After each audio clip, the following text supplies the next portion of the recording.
April 27th. Yesterday we read that as a result of David's sin with Bathsheba, David would experience a revolt to his throne from within his own family, that one of his own sons would attempt to take his throne by force. Today we see this sequence of events begin to play out. God's decree was not as much of a decision to bring about these events as much as it was a declaration of a foreseen conclusion. Absalom's rebellion wasn't controlled by God. God didn't violate Absalom's free will. Rather, it was David himself who unknowingly contributed to Absalom's growing rebellion.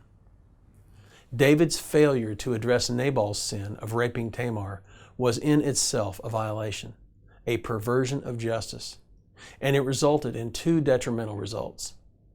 First, it provided a degree of moral and practical justification for Absalom to take matters into his own hands. And second, it publicly discredited David's moral authority. So ironically, David is unknowingly contributing to the controversy that is rapidly brewing. His own actions set in motion events that will soon be beyond his control. He begins to fully see the ramifications of his sin with Bathsheba. Now David is, in the eyes of his son Absalom, an adulterer, a murderer, and a defender of a rapist.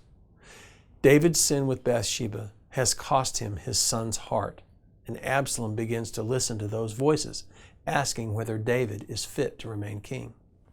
It's not hard to imagine the regret that David must have felt at this point over his sin with Bathsheba. Never could he have imagined what tragic results would come from that one afternoon of illicit passion. Here's today's application.